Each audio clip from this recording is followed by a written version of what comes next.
Welcome back my YouTube channel, the 1961 US 5-cent coin, Jefferson nickel. Its background, design evolution, minting history, economic context, and cultural relevance. The 1961 United States 5-cent coin.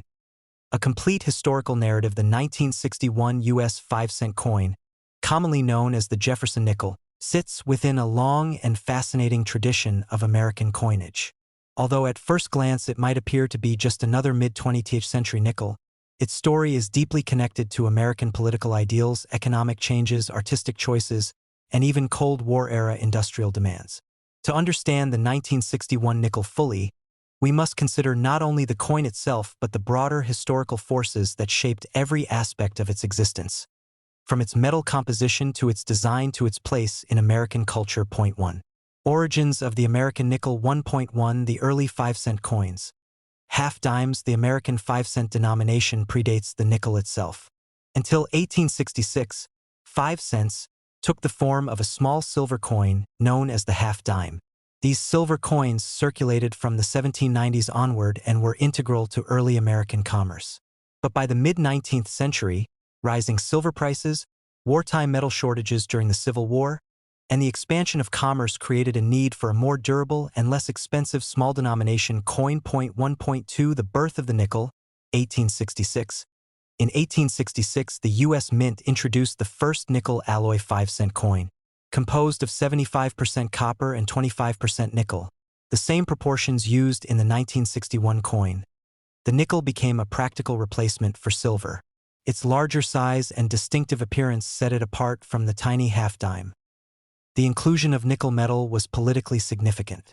Industrialist Joseph Wharton, whose mines produced the majority of American nickel, strongly lobbied for its use. His influence shaped the composition that endures to this day too. The Jefferson nickel series, 1938-present. 2.1 Replacing the Buffalo nickel. The mid-1930s. The Buffalo nickel, 1913 to 1938, was nearing the statutory minimum production period of 25 years. The Mint held a competition for a new design featuring Thomas Jefferson on the obverse and his home, Monticello, on the reverse. Artist Felix Schlag won the contest in 1938. His design became instantly recognizable: obverse, a left-facing Jefferson portrait, bold and somewhat austere. Reverse, a detailed image of Monticello, accompanied by E pluribus unum, United States of America, and Monticello. 2.2 Design adjustments. Before 1961, Schlag's original design underwent multiple revisions. His initial reverse design featured a more stylized Monticello and different lettering, but the Mint required a more formal architectural rendering. The obverse portrait was also modified slightly for clarity in mass production. Minor changes continued for decades as dies wore out or as the Mint updated engraving techniques. By 1961, the design had become a firmly established American icon, recognizable to any citizen. 3. The 1961 nickel. In its time. 3.1 Economic context. The year 1961 marked the early phase of the post-World War II economic expansion. The U.S. economy was growing, consumer culture was thriving, and coinage demand was rising. Nickels were essential for everyday consumer transactions, vending machines, which were becoming widespread, public transportation fares, parking meters. Rising commercial activity meant high mintages for common use coins like the 5-cent piece. 3.2 Political and cultural climate. America was entering the John F. Kennedy era.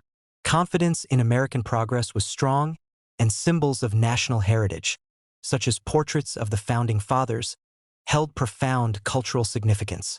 Jefferson, with his legacy as a statesman, writer, and advocate for democratic ideals, remained an appropriate figure to represent stability during a time of rapid change. 3.3 The role of nickel in industry during the Cold War.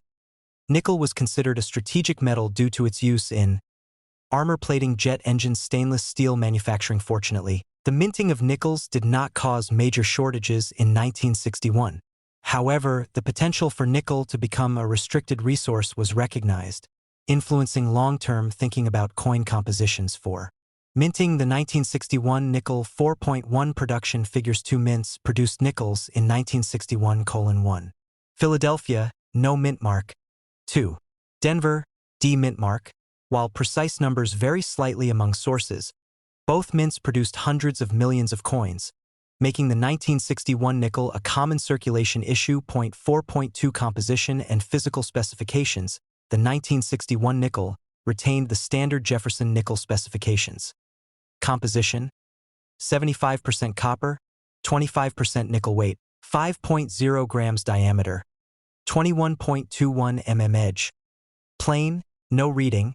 This composition had been used continuously since 1946, ending the special wartime silver-nickel alloy that had been minted from 1942-1945. 4.3 Striking quality. The early 1960s saw a growing need for high-speed mass production of coins, and striking quality began to suffer.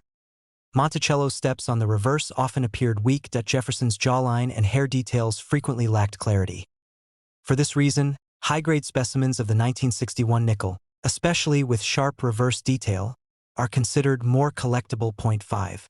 Artistic and symbolic significance. 5.1 Jefferson as a cultural symbol. Jefferson represents Enlightenment ideals, the principle of individual liberty, American intellectualism, the agrarian vision of early America. His placement on the nickel is part of a broader tradition of using U.S. coins to celebrate founding figures: Lincoln on the cent, Washington on the quarter, Franklin and then Kennedy on the half-dollar. 5.2 Monticello's iconic role. Monticello symbolizes Jefferson's architectural genius, his personal philosophy of balance and order. The plantation economy of early America. By 1961, Monticello had become more than a home. It was a national landmark recognized worldwide. 5.3 Design longevity. The Jefferson Monticello design is one of the longest-running coin designs in U.S. history. Its endurance into the 1960s demonstrates the mint's reluctance to change popular designs and the public's attachment to traditional imagery. The plantation economy of early America. By 1961, Monticello had become more than a home. It was a national landmark recognized worldwide. 5.3 Design longevity. The Jefferson Monticello design is one of the longest-running coin designs in U.S. history. Its endurance into the 1960s demonstrates the mint's reluctance to change popular designs and the public's attachment to traditional imagery. 6.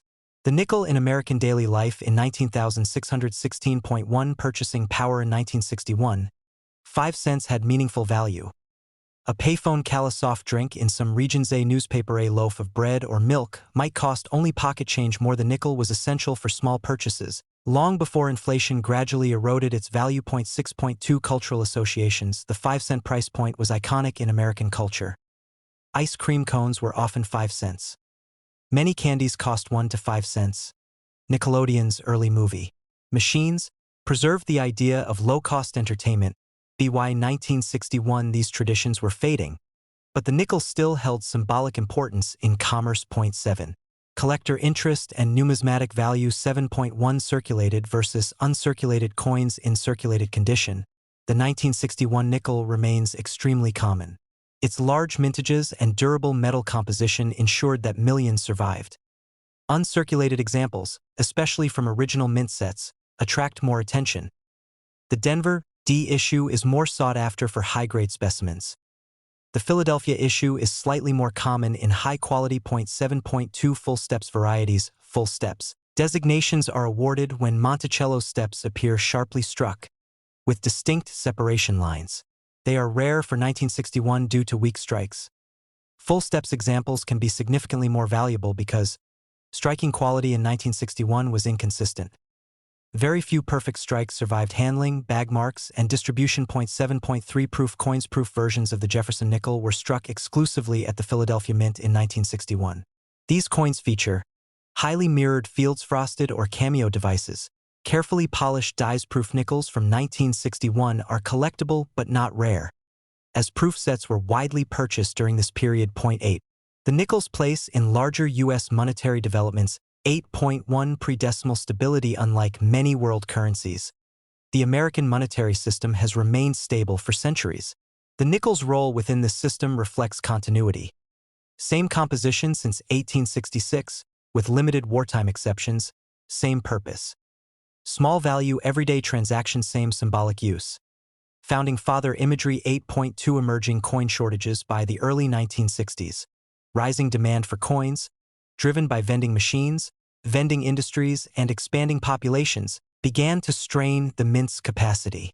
This prefigured the coin shortage of 1964 to 1965, which led to extended minting of 1964 dated coins, removal of silver from dimes and quarters, public hoarding of coins. The 1961 nickel occupies the period just before these dramatic changes. 9.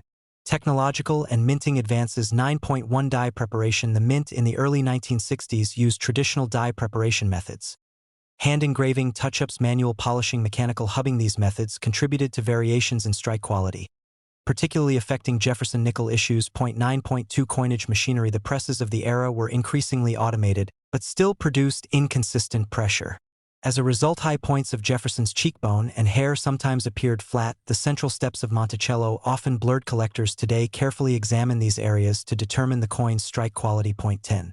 Cultural and historical legacy. 10.1 A coin from a turning point. The year 1961 stands at the crossroads between the conservative, post-war 1950s. The dynamic, turbulent 1960s coins from this era represent a country on the edge of transformation. Politically, culturally, technologically. 10.2 Jefferson's enduring legacy. Jefferson remained an ideal symbol in 1961. A philosopher, statesman, a scientist, and architect, a revolutionary thinker. Even as America headed toward social upheaval, the nickel conveyed continuity with foundational ideals. 10.3 The 1961 nickel today for modern collectors or historians.